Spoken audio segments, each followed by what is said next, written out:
Let Rocket Money help you reach your financial goals faster. Join at rocketmoney.com/kindafunny. rocketmoney.com/kindafunny. If you want to get our shows ad-free and our exclusive shows, go to patreon.com/kindafunny.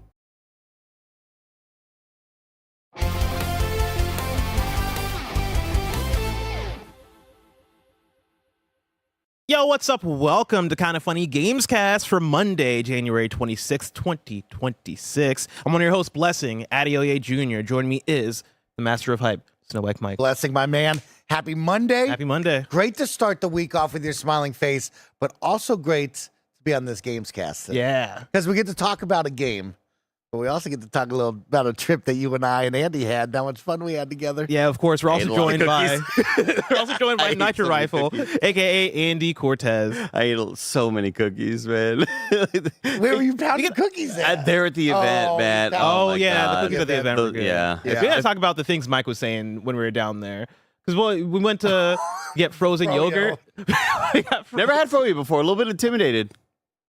Somebody said in my comments, froyo The high is possibly school- the least intimidating thing. The high you can- school employee just stunned looking at me. I was stunned hearing it. I love Mike because Mike can make conversation with anybody. Yeah. Like Mike will find the thing to make conversation about. And for some reason at the Froyo place, it was Mike telling the cashier like he was intimidated.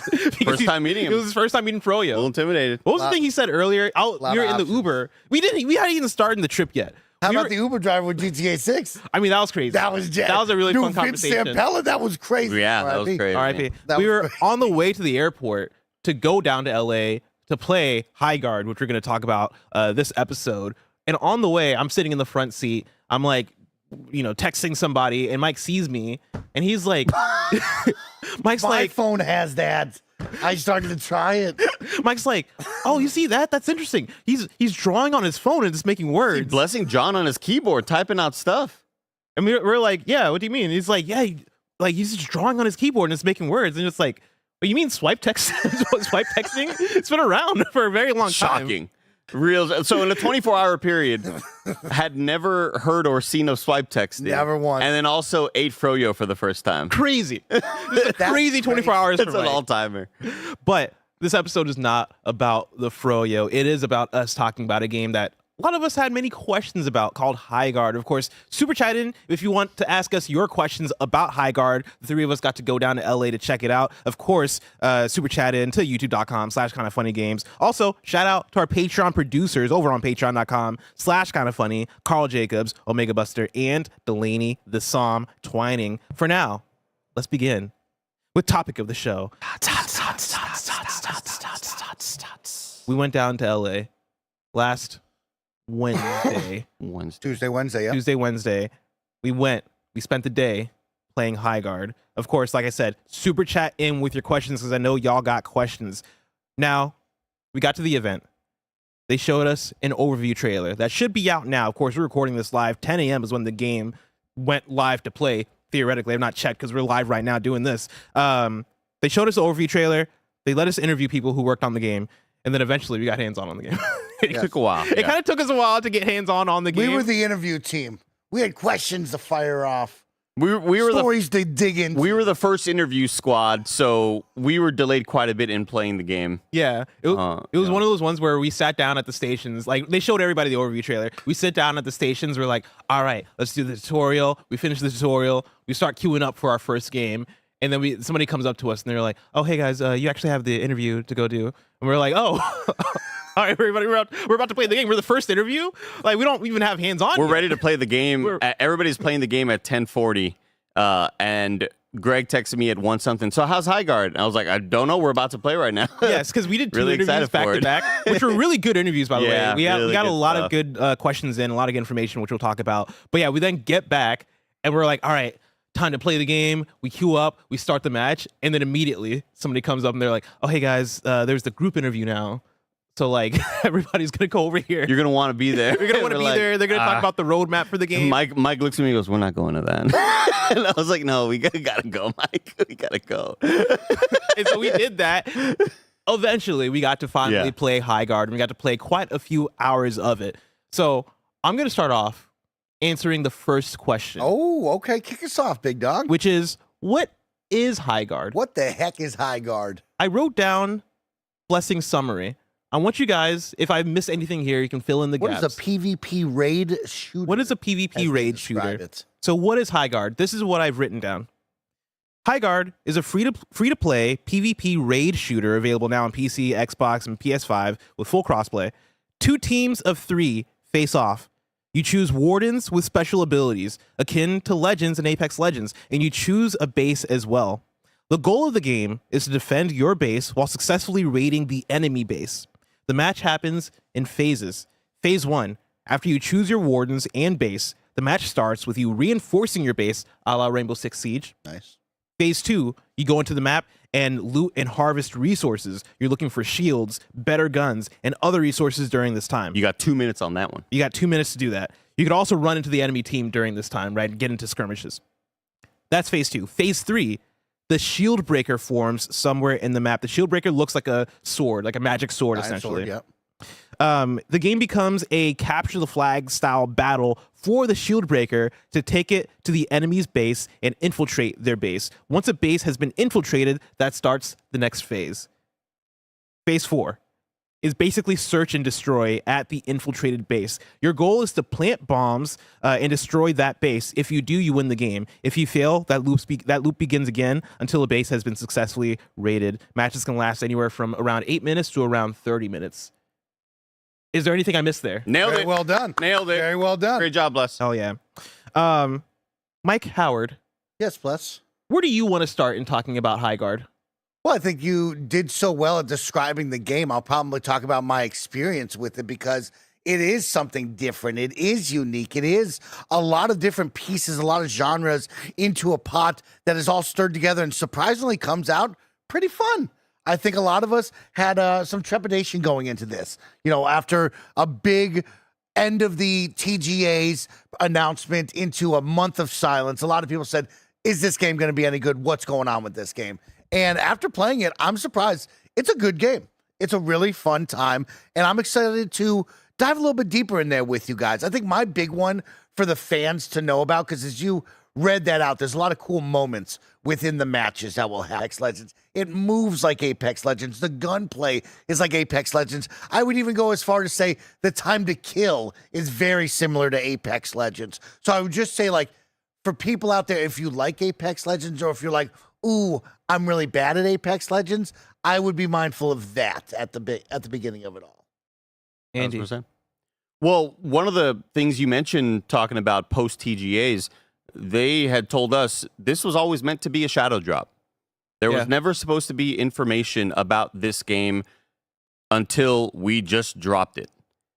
Maybe they would have done a tweet or some bullshit, but nobody would have had any record or knowledge that this game existed or that this team was working on this surprise out of nowhere video game.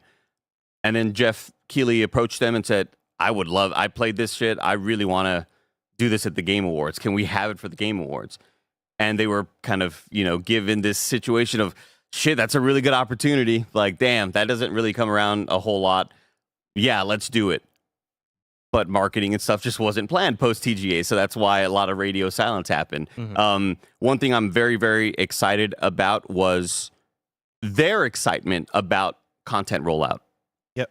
How stoked they are for the future of this, because this is pretty much what seemed like all of the core Respawn team that created Apex Legends, and them being a live service game, and them saying that's their first live service game when they launched Apex.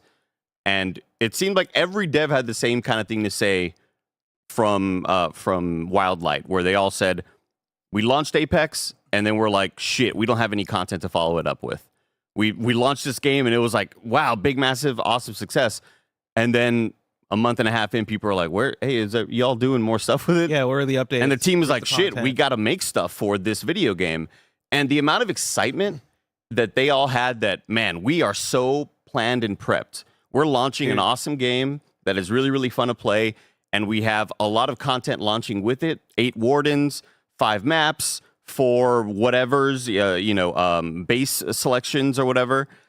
And then here is going to be our massive content rollout. And it's so, like, they're like, as soon as we finished kind of the core stuff, we immediately started working on other things. So we have a lot of stuff in the sort of timeline ready to go for this video game, which is really, really cool. Yeah, you can tell we're kind of in like the generation 2 of teams developing live service games, right? Like this is clearly a team that has done live service. They've learned a lot from it, and now they're even better for that on the second time around. And it is exciting, Andy, when you hear about that. But it is cool to think like, you know, you saw Halo Infinite launch and what happened there with like, hey, we had no content afterwards. Now we're getting to teams of like, oh, we've been there, done that. We're prepared this time, which is cool. Right. Yeah.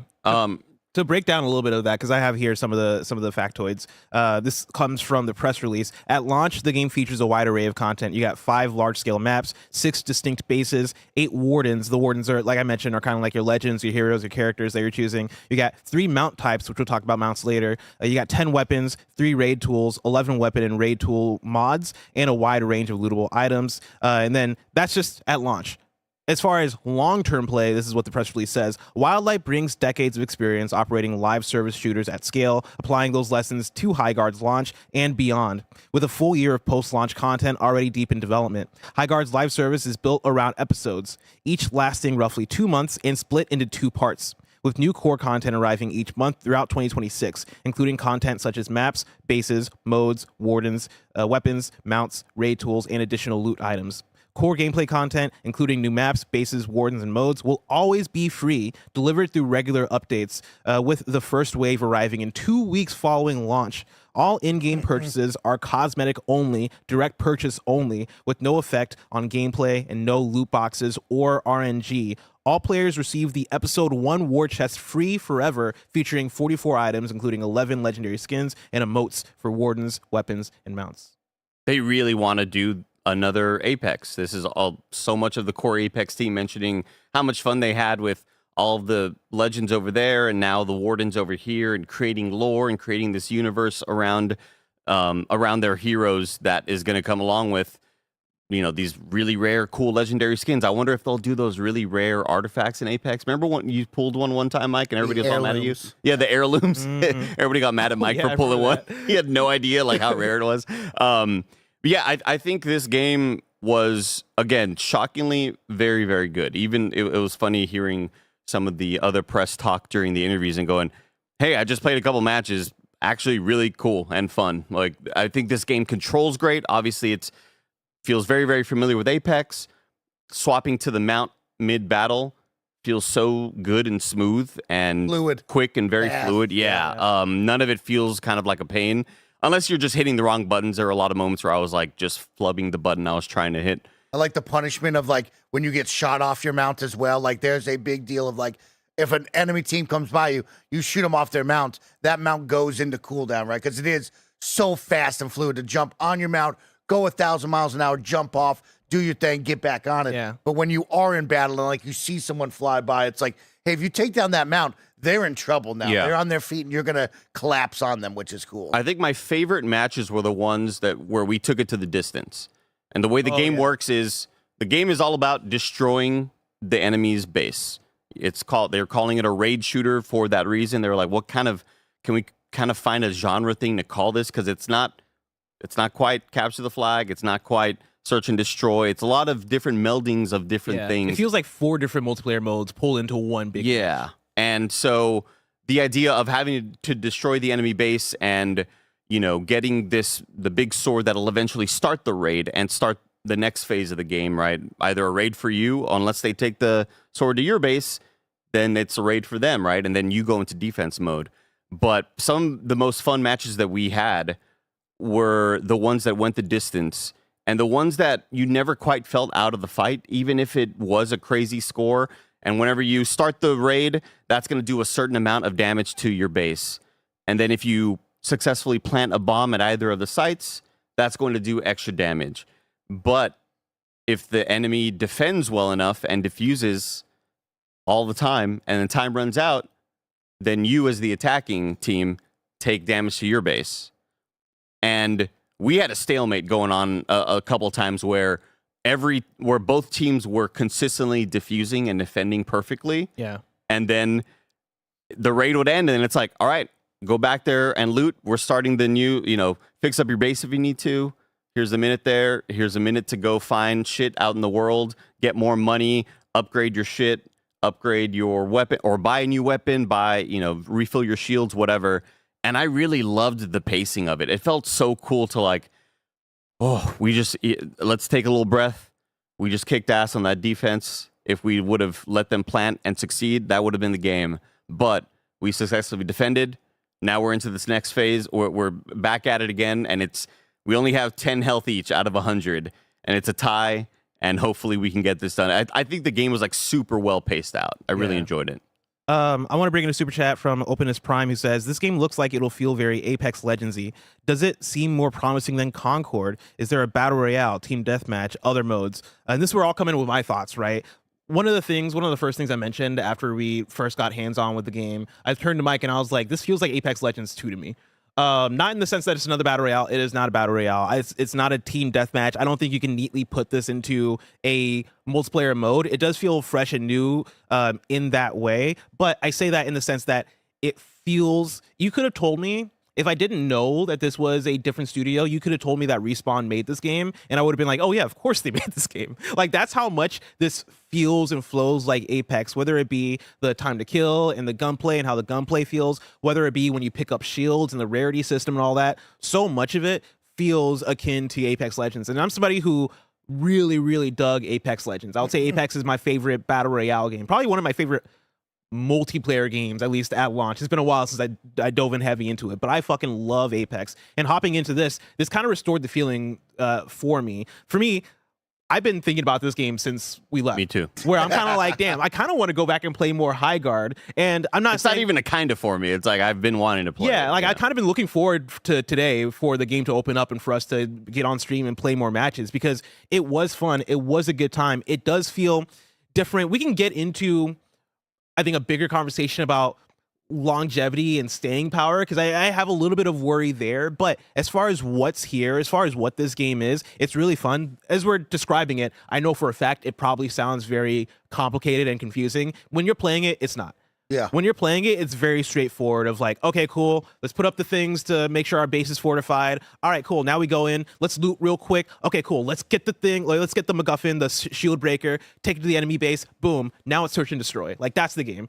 And they're always communicating what's happening really well to you as the player. You're never really confused, because I would describe this game as more fast-paced and more, it's almost closer to like an arena style thing than a battle royale, like simi kind of thing. There's an energy here where it's almost like they're ushering you from like kind of like an arena-based mode to a next arena-based mode, and so it kind of keeps the fun locked in there.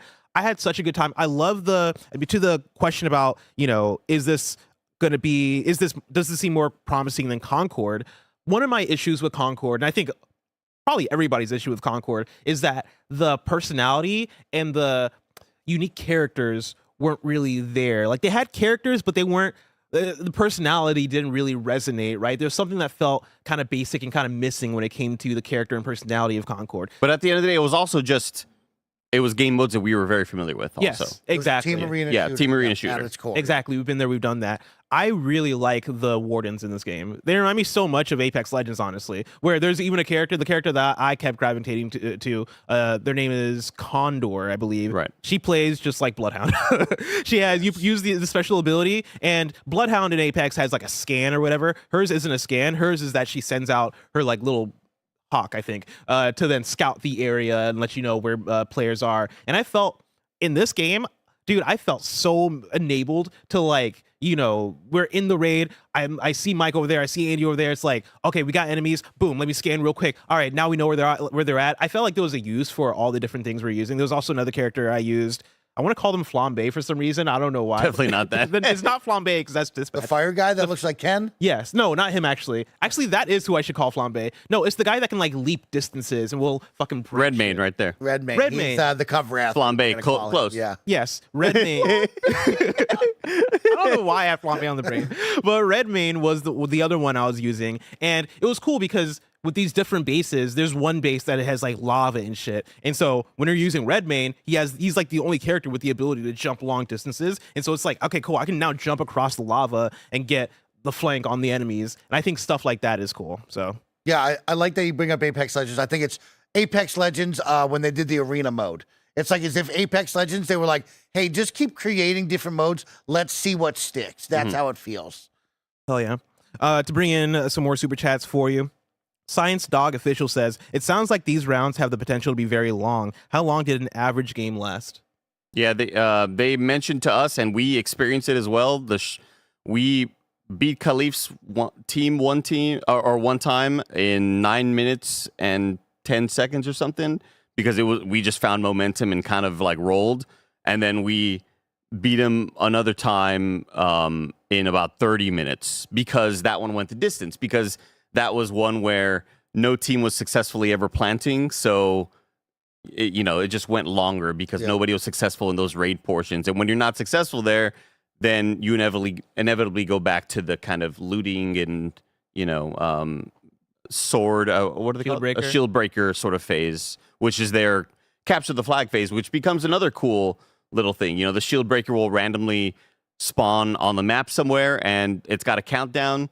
And if they get there first, who cares if they get there first? You might be able to kill them and stop them. Oh, and it becomes very CTF in that moment where you're chasing after them. You see where they're at on the map, and it becomes like, oh my God, get there before they could plant that thing. Because as Blessing mentioned on the ride back on the Uber on the way to the airport, was that like, man, you kind of wish that the Shieldbreaker took like one more second, maybe. Yeah. It was very, very quick to just kind of walk up to the base and hit that animation and then start the raid. But they do want to get you into the raid. The devs brought up a lot when they brought up Rust a lot while they were kind of in the R&D phase of what the next game was going to be after they left Respawn, and they just loved raiding in Rust. They loved the idea of it, and apparently at one point this game had a lot kind of more different modes, and then they only ever looked forward to the raiding portion, so they kind of like cut out a lot of the fat and said, like, this is where the big fun of the game is.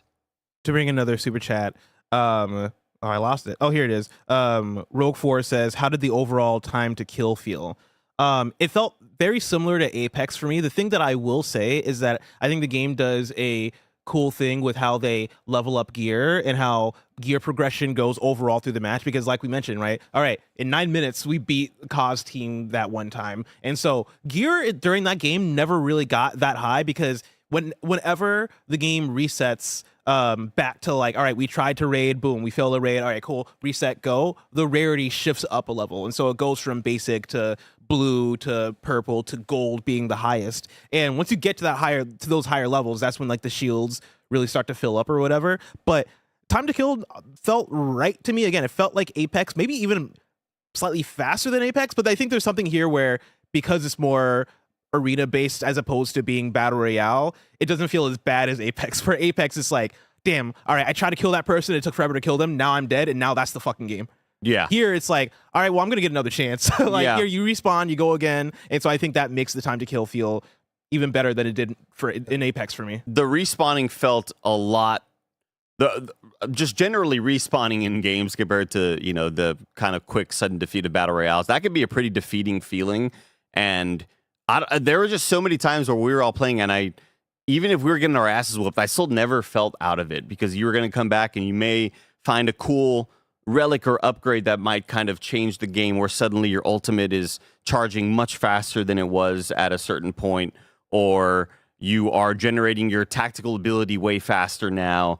I don't know, man. It was definitely surprising with how much I enjoyed it. And then kind of once I got into the Apex feeling and remembered, like, all right, you don't ADS when you're close up. Once you kind of got back into that rhythm, I had a freaking blast with it. Yeah, I also keep saying arena, and I feel like I'm misusing it. But when I say arena, I just mean fast paced and you're respawning, not necessarily it's in like a closed environment like an arena game usually is. AK Dot writes in and says, did you get any hints to future events / more modes? They talked a lot about roadmap, but they didn't really talk about modes, which comes back to my longevity thing, where my only worry with this game is that I had fun. I don't know if I see myself playing this for like a full year or whatever, right? Like, I'm definitely here in the moment, right? I can't wait to finish this and then get to the stream and play. I'm probably going to play more throughout this week, next week. I want to see what that first chapter looks like, that first episode looks like. But I think when I look at this compared to Apex or even Overwatch, right? Overwatch has the luxury of having different modes, and so there's more variety there from game to game as far as what you're doing, and the maps really, have variety there as well. And then Battle Royales is like every time you jump in, the game feels different, at least for me, right? As far as the encounters you're getting into, how they evolve and do all that. The one thing I'll say to Highguard against it is that I felt like the matches were more similar than they were different. Like I think there were encounters that felt fresh. There were definitely like times where it's like, oh shit, okay, we're locked in, we're communicating, damn, we're doing good.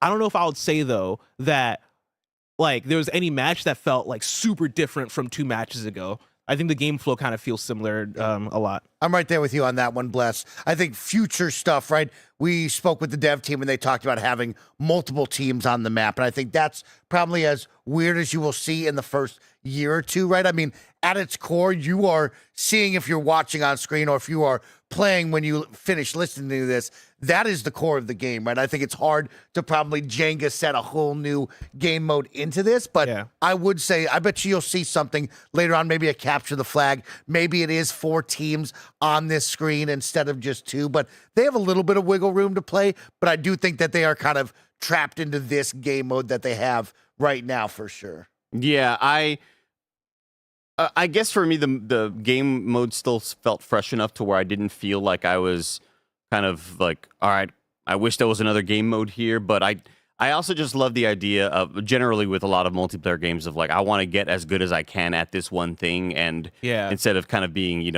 jack of all trades, I will say, though, that as far as longevity goes, I think this game is different enough and packed with enough content for the future, at least based on what they were telling us and how confident they were with that, if this game succeeds and does well and has an average of, 20 to 50K on Steam or whatever, and that's not counting consoles because this game is available free to play everywhere, then I could see this game kind of being this niche in the rotation of games. They brought up a lot about, we think of this game as being an awesome game to kind of fill out your rotation. Yeah, I think that's the big one to speak on is like, we're seeing a lot more devs become way more aware and understanding, just like the players are, of like, it is very tough to become your forever game now. You already have your forever game. We are trying not to be that take over your forever game. We want to be slid into the rotation. Right. And right now you have a really good game in front of you with Highguard that can be slid into your rotation. I'm confident in saying that. It is fun to play. It is unique. It is something different. I don't think it's your forever game, but I do think it's like, hey, when you want to break from that forever game, you and your friends can definitely find a really good time with this.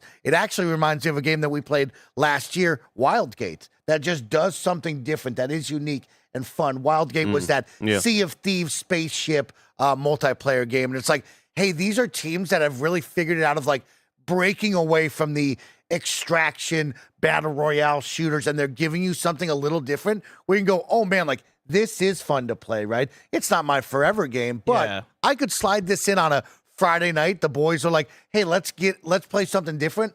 Hey, let's play this game. This Highguard game, really good. Let's play that. Yeah, I think that's the smartest move, is to not try to replace the big battle royales or replace the big search and destroy, when we're talking about Counter-Strike or Valorant. I think those markets are just so unbelievably tough to break into. But if you can make something different enough that feels good enough, like, and this isn't just feels good enough, this feels great. Like this is, again, this is primarily like a lot of the Respawn team that made Apex. I think one of the things one of the things I initially said is that this game feels a lot like Apex, and I can't overstate how much of a compliment that is. Like, this game has the ping system from Apex.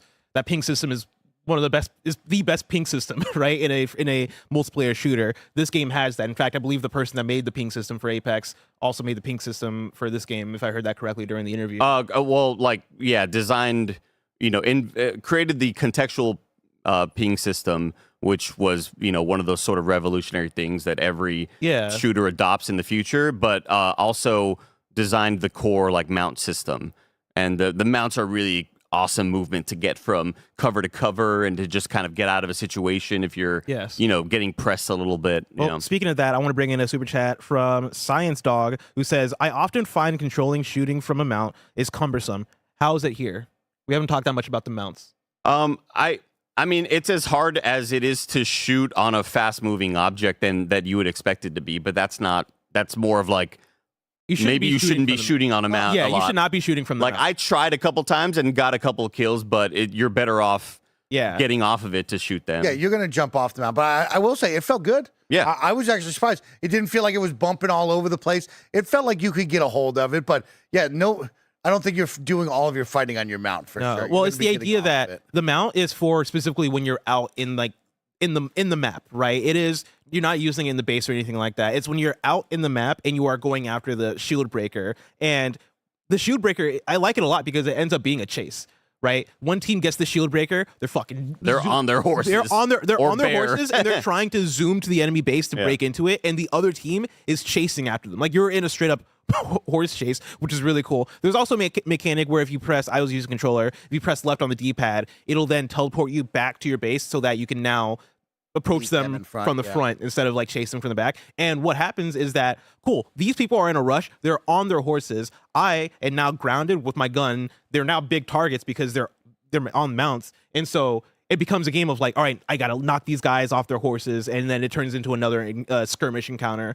I think it's paced really well in that regard, and I like the mounts a lot. I think they feel good to use on controller. I'm basically double tapping jump in order to get on my mount. It almost reminds me of Torrent in Elden Ring, where it is like fucking spawn right in. All right, cool, now we're going. And I think cosmetically, they have cool shit too, where it's not just horses. You can have a bear as your mount, and I stuck with that bear. Well, I think the mounts were determined by the warden you were using. Oh, is that it? Yeah. Oh, I always thought it was like. So? I don't think so. I don't think so. I think it's a cosmetic thing, right? I didn't see where I was riding on the Panther all the time. Oh, yeah. okay. Even when I switched characters. Oh, neat. Okay. Yeah, and it seems like they were going to roll out new mounts as well. Yeah. Over time. Oh yeah. Obviously they have a microtransaction plan for this in order to get cosmetics, and so not only can you get new warden skins or whatever, but mount skins will be a new thing, or just mounts period. And along with, when we talk about what the game will be dropping content wise, it's not just the wardens, new warden here. This person's a defensive tactician or whatever. This person's more of an offensive type. The new maps that will also be dropping in the future, along with the bases, which are their own thing. Yes. Which do we want to talk about? I want to that? talk about bases, and I want to talk about maps after a word from our sponsors. Yeah, you're right there, Don. This episode is brought to you by Rocket Money.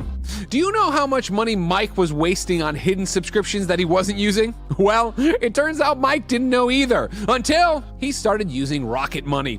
Rocket Money is a personal finance app that helps find and cancel your unwanted subscriptions. It monitors your spending and it helps lower your bills so you can grow your savings.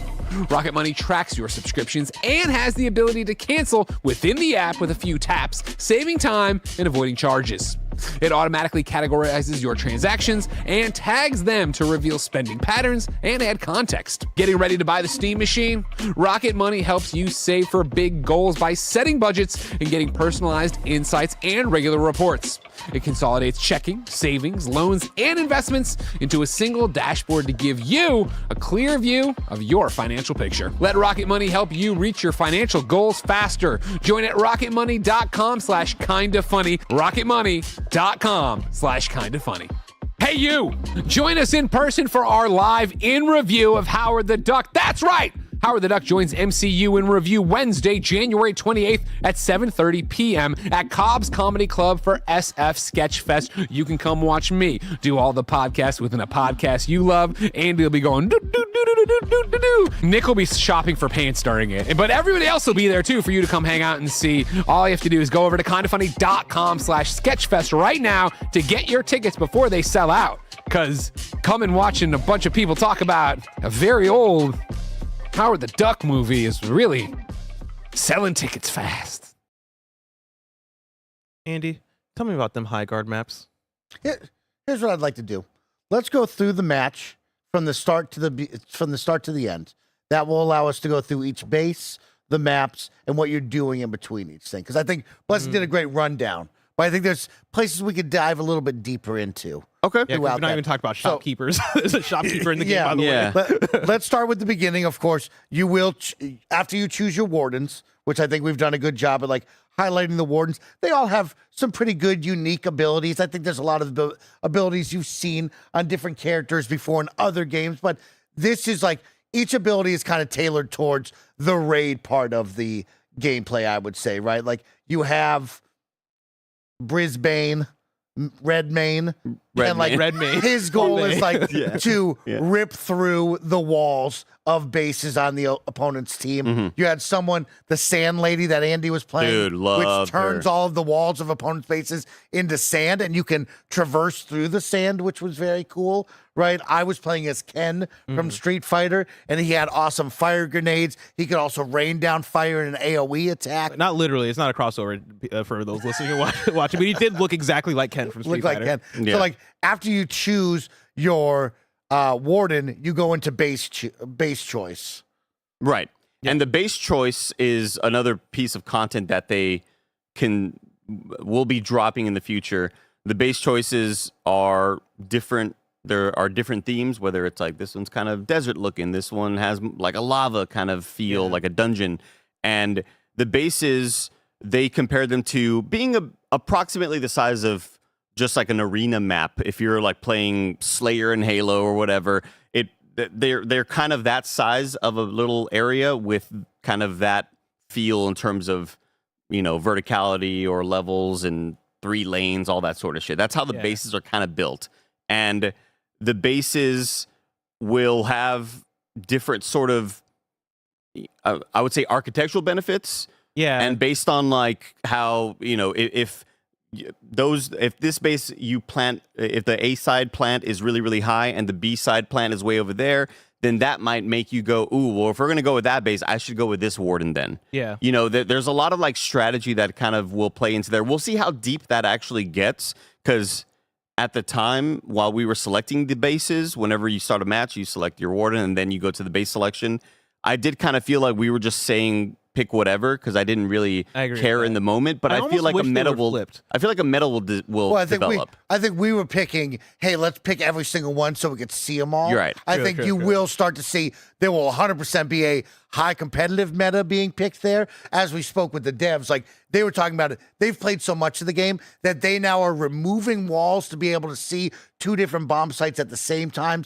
They know what walls to reinforce. As like when you first play, it's going to be, hey, let me see every single base there. But it was interesting. It was very mixed. It was a good mix of like Rainbow Six Siege, where it was, hey, we're picking this base because it has opportunities to have power plant A and B separated by whatever. There's walls in between that maybe we can remove the C sight lines, or we want to reinforce to be stronger. But it was awesome that each base was unique, but they all have 3 plant points. Yeah. A and B, which are your smaller plant points, and then C, which is the ultimate plant point of like, if you go for the main generator off the bat, you can win right away. But it takes longer to plant, longer to defuse a little bit, longer and to then defend, longer to explode. And one of the things I'll add in there, right, as we're talking about the base, one of the things that we keep talking about is reinforcing the walls, kind of like Rainbow Six Siege. One of the things that we've not talked about is the destructibility and the raid tools that they have in the game, where essentially if you're trying to raid a base, you might have a building where it is, all right, point A is inside this building. I need to get into this building so I can plant on point A. The way you get inside that building is to blow up the wall. Usually, right? And so to do that, you can either shoot it down, or you have raid tools, which could be a rocket launcher or a sledgehammer. And so for me, I always chose the rocket launcher. Boom, I'm going to blow down the wall with the rocket launcher. Now, if the wall is reinforced, it's going to take a lot more to take it down. And so instead of taking 1 rocket launcher missile, it might take 3 instead, which does matter because I believe I was starting off with 2 every round. And so it is this math of like, all right, what are the walls that I'm going to reinforce in order to make it a lot harder for enemies to come through this wall? They did a great job on defense as well. So you'll notice a lot of the walls have windows and doors. those close automatically when you jump through. Yes. Which is very cool because when you're on the defense and they're pushing in, you can really play with the attackers by jumping in and out of the windows and the doors and making them kind of follow you and do like the ring around the rosy move. And I loved that. Yes. And so, is that it for bases? Should we move on to when you get into the actual map?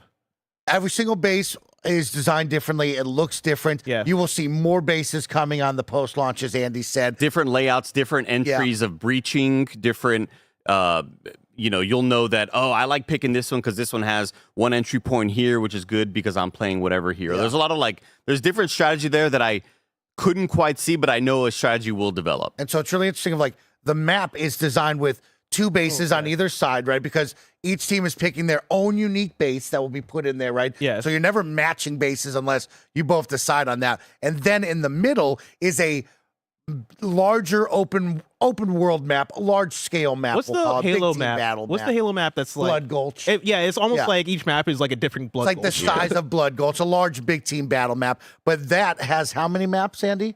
I think there's like 4 or 5. So every single time you'll have 5 bases, 4 maps, I believe. Large middle map that will change every single game you play. It's kind of crazy because, the maps are essentially modular where, like Mike just said, right, you have that middle thing, which is the big map that is kind of like Blood Gulch. And then on both sides, you have the bases that the players chose. And so you're getting these different iterations. And so even though these numbers sound small as far as 5 bases, 4 maps, you then have so much variety with how those are kind of changing as you're picking different ones on each side. And so as you finish up the setup of the base side of the map, then they give you 2 minutes to go out into the large scale map, the open world, we'll just call it for right now, and go out and loot. You can loot. You can also resource harvest and manage resources to buy at the shopkeep.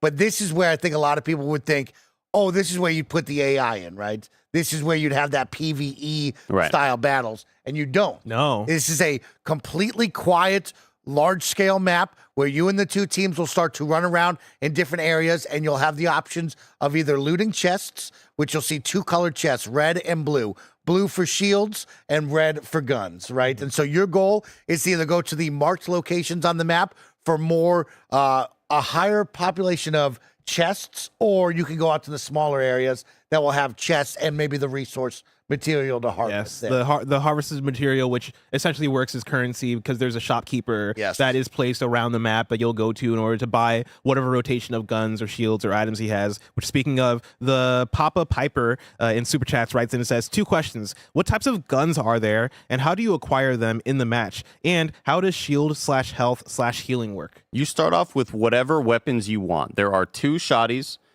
I would say that day 1 will be filled with complaints about how OP the Paladin shoddy is. I love the Paladin. It is an auto shoddy that we got dumpstered on by a couple of times, and then once I started administering the dumpstering, then it became, I was like, okay, this is a very broken auto shoddy where I'm doing the Call of Duty thing. I'm sliding in, and I'm just holding down left click and jumping a bunch and ducking, and it's just like very, very OP. There's 2 shotties. There are 2 SMGs. One is kind of a triple burst SMG, a 3-shot burst SMG, and then there are 3 ARs. One of them is like an AK. Another one is more similar to, it kind of reminds me of the, I'm blanking on the name of the gun in Valorant.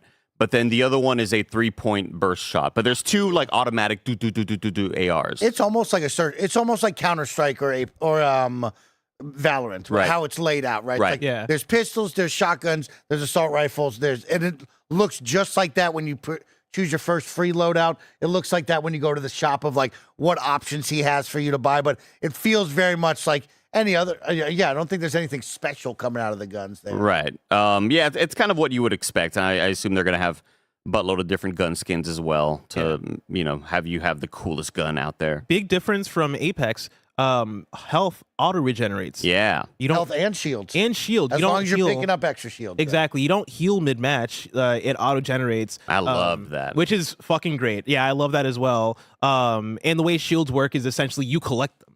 And so it's not like in Apex where you see a blue shield and it's like, all right, well, I already got blue shield, so I don't need this anymore. You can essentially keep hoarding shields because what happens is when you die, you then get the next shield that you have, right? Right. And so the higher the legendary, or the higher the, I guess, rarity goes in the match, it's like, all right, we're at the gold tier of where rarity is at. I want to keep collecting the gold shield, or the gold or the purple shields or whatever, right? I want that high level, and so you're gonna hoard them, die, and then go on to the next one. And how do you buy it? You use it with you buy stuff with a currency called Vesper. Yes. And Vesper is gained throughout the map. If you are a video watcher, you saw me mining different blue crystals. Fortnite harvesting it. Yeah. You're like breaking crystals, or if you kill the enemy, you get Vesper from them as well. And if you die, you can, while you're dead and waiting to come back after your little cooldown, at your respawn cooldown, you can buy stuff in the death menu, or at various points across the map will be the vendor. I believe his name is like, I don't know, call him Alex. I have no idea. He's got a cute pet. Yeah, cute Real little cute animal. pet. I feel like in this game his name would be Xander. I feel like he goes Xander over you know Alex. what? That's good. You know, he kind of does remind me of Xander from Arcane, from League of Legends. Yeah. They definitely send us like documents with all the Oh information. yeah, at the bottom of the dock. Yeah, there, we'll I have see. like a glossary. Flynn. Flynn. That's his name. Thank you, Shadow Trick. So he's at different points around the map, and you can see a little green icon around the map to show you wherever Flynn is located. And from there, you can't upgrade the weapon that you have, which is one thing I thought was odd. Mm-hmm.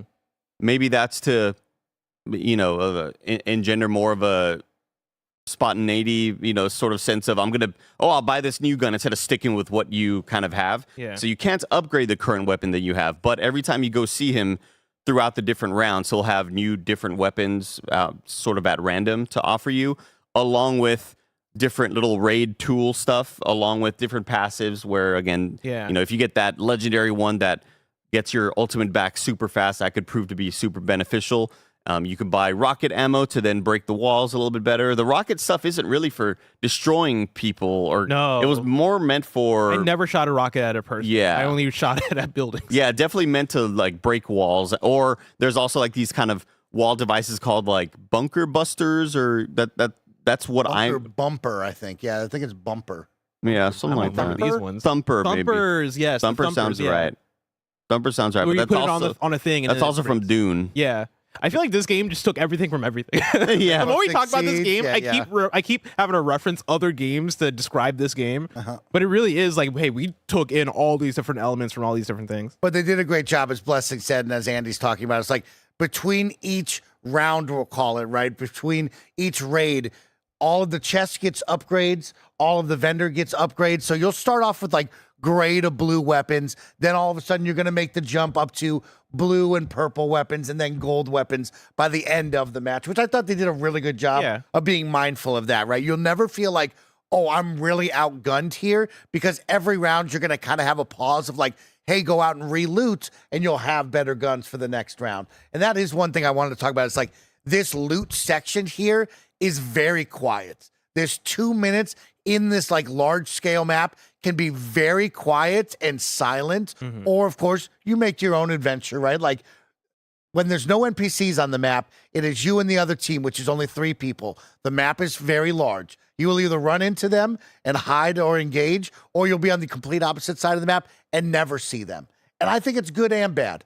I think it's good that I enjoyed looting and getting ready. It reminds me but of also, playing a like, battle royale. You know? It was just very quiet. It was kind of boring. Yeah, I disagree. I know like Mike is definitely I want all the action all the time, and the amount of times I looked at the map and saw Mike was 242 meters away. He's and always so so I'm fighting far. and like, okay, god damn it, he's soloing like Khalif over there. You were ulting him pretty good at one point. I don't mind that calm before the storm, because I know things are going to get super intense. Yeah. And it kind of allows me time to think on what we failed at in the last thing, and I like it because it creates a moment for strategy around the Shieldbreaker, because like you mentioned, you have 2 minutes, and then in 2 minutes the Shieldbreaker is going to form, and so you're going to want to be the first team to grab the Shieldbreaker and go. And so really it is like, all right, let me build up my loot. Let me have this quiet time real quick to build shit up, where there's a small chance I could run into the other team, but most likely it's just going to be me trying to get as powerful as possible and measuring, do I want to keep looting, or do I get in position for the Shieldbreaker? Because the Shieldbreaker is the most important thing in this moment. So let's jump into the Shieldbreaker, right? Shieldbreaker forms In three different locations per map. Yes, and so there's 3 possible locations that the Shieldbreaker forms. When it first starts forming, it'll pop up on your mini map of like, hey, this is where it's at. You have a minute to get here and like for it to fully finish forming.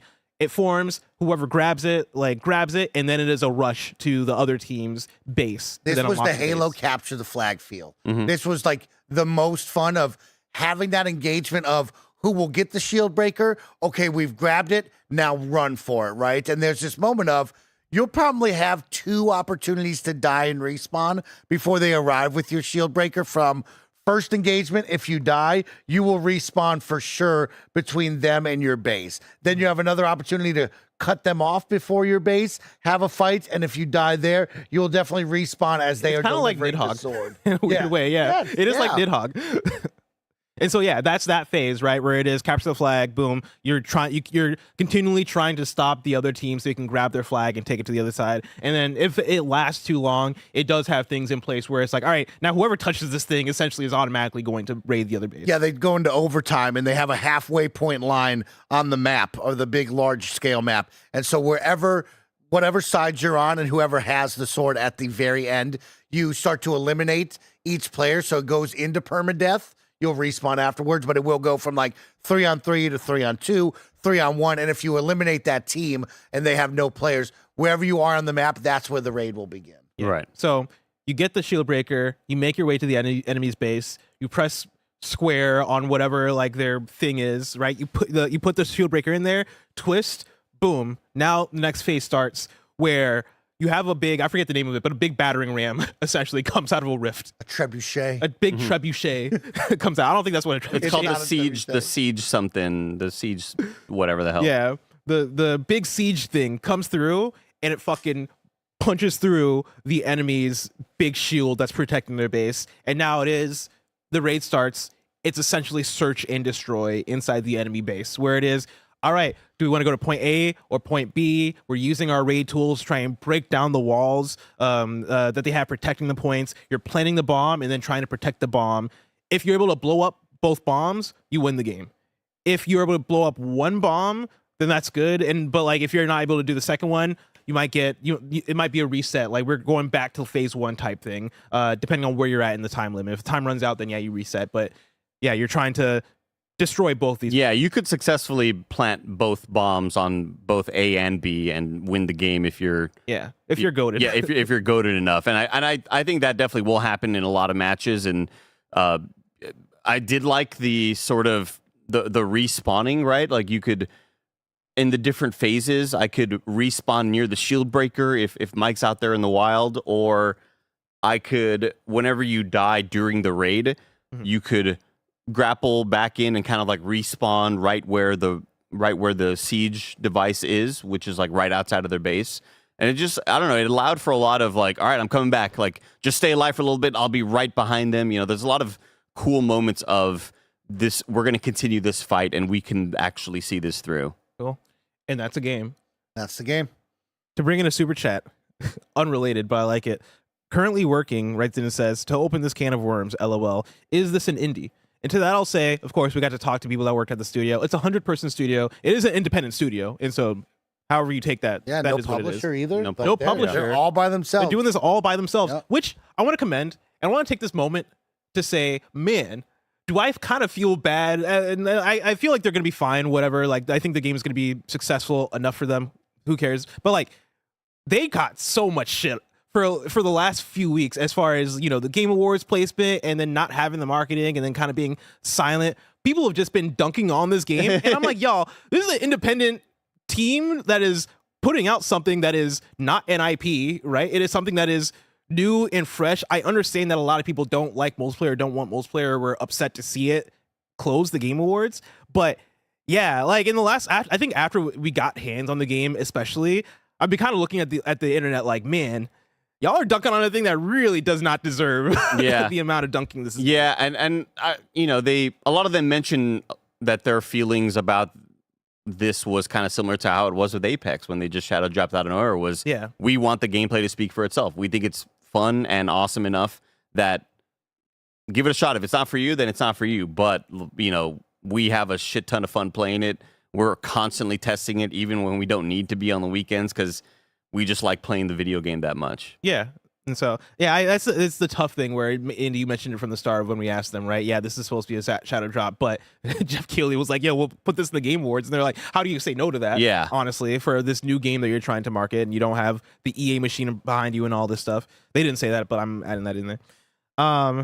Of course, we got a lot of super chats to talk about, but as I'm looking through them, is there anything that you guys still want to get off your chest about this game? My only concern for this game is one thing, and that is going to be the skill level and how fast it will change in this game. I hope that skill-based matchmaking is like really good and prominent in this, because my worry is 2 weeks, 3 weeks down the road, when people have dove into this and you've either played a bunch or you've fallen off or you're just not that good, I worry that you're going to have a really bad time when you collide with kids that are really good in this game, because that will be the make or break for this. It's like, man, oh man, when you play this, you quickly know you're outmatched and you're not good. I don't think it's any different than Apex, though.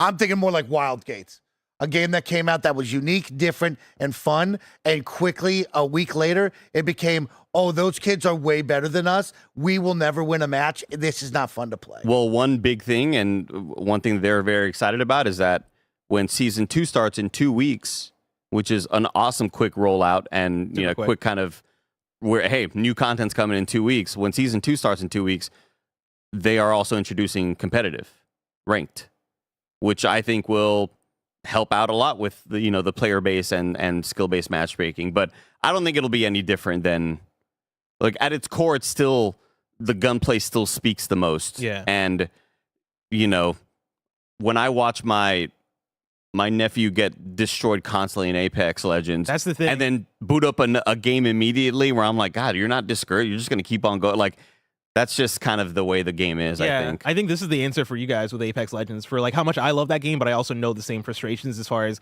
jump in, get your shit rocked, and it doesn't feel good. And I put up with that more because I'm like, I like this game enough that I'll put up with it. But I think this is a game that's going to be more friendly in that regard, because you're going to jump in, and if you get your shit rocked, guess what? You respawn and you keep going. And like Andy says, right? I think the competitive mode will help out with that. Hopping into super chats, we had a few unrelated to the game. Ones that came in at the very beginning of the show that I do want to shout out. Zeke Speak writes in and says, "The people united will never be defeated." Amen to that, brother. Ronan writes in and says, "Spent all weekend fighting against ICE here in Minnesota. Just wanted to say the only way they win is if we lose hope and give up, which is their goal. Get out there and protest. We have to stand together."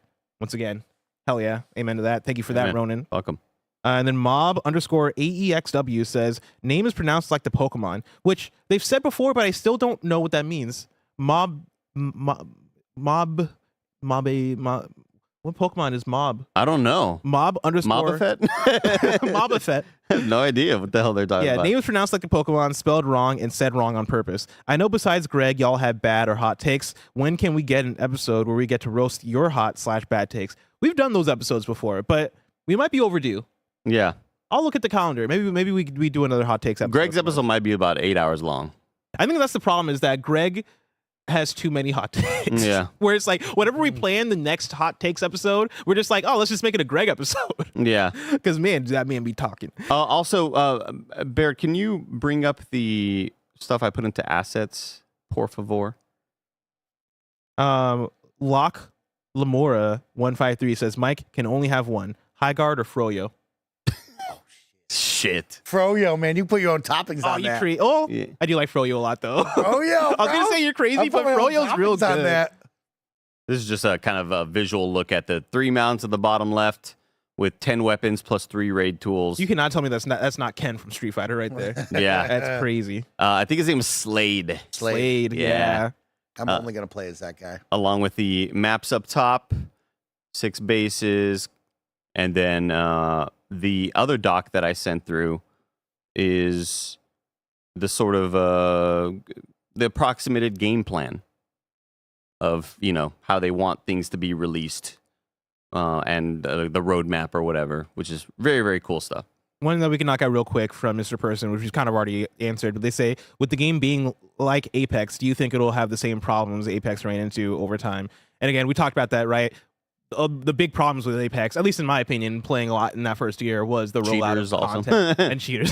But it was the rollout of content, right? I felt like I had a content problem. And here, that was one of the first things they talked about in the group interview is, we looked at Apex and like how we felt for that year one of Apex not having content ready. And like Andy mentioned, right, you look at that and they have a plan here, right? 2 weeks we're going to be playing ranked, which is, I think, better than I can say about Apex. I forget how long it took ranked to come to that. We tackled quite a few of these already. This is one. Steak88 says, fun to play solo with randoms or friends required. Nah, no idea. Yeah, I mean, just like any other game, friends are probably better to have to play the game with because communication will be easier.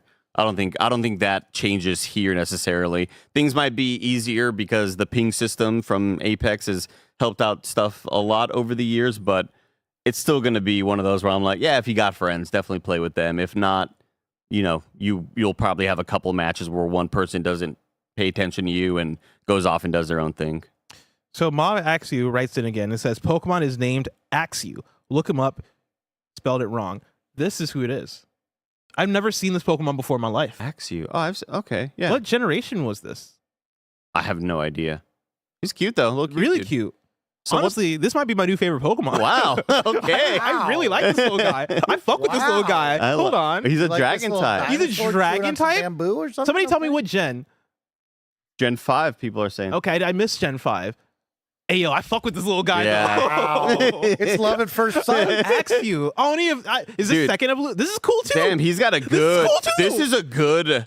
I found my favorite Pokemon, guys. That's a great evolution right there. What's his moveset like? I'll figure this out. There we go. Damn, that's huge. EJRPG 5495 Resident says, you probably already said, but will future wardens and bases be free or paid? I'm pretty sure we already said, but I forgot. I forgot the answer already. I don't remember if you'll have to pay for wardens or not. I feel like you might have to, like you do with a lot of the other games. Well, they said cosmetic only for paid stuff, which would mean that wardens are free. Yeah, they did say cosmetics it isn't pay to win. I have the whole thing down here, right? Yeah. Core gameplay content, including new maps, bases, wardens, and modes, will always be free. Okay.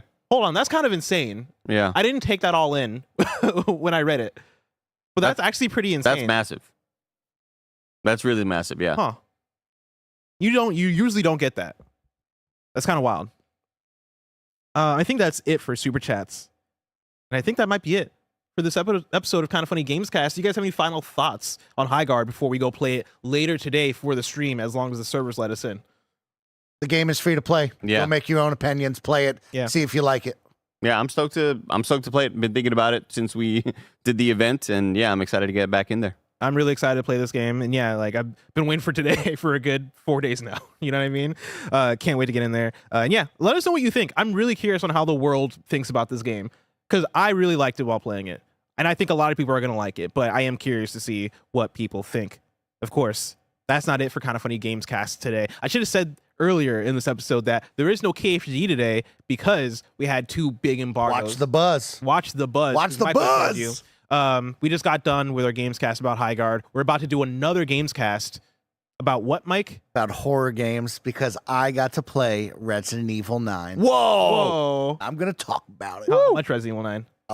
A lot. All right. Mike's going to tell you all about Resident Evil Requiem, as it's called. But of course, this has been your first Kind of Funny Gamescast for the day. Each and every weekday, we get together and talk about the biggest reviews, previews, and topics in video games live on YouTube, Twitch, and podcast services around the globe. If you love what we do, remember to support us with the Kind of Funny membership on Patreon, YouTube, Apple, or Spotify to get all of our shows ad-free and get a daily exclusive show that is Gregway.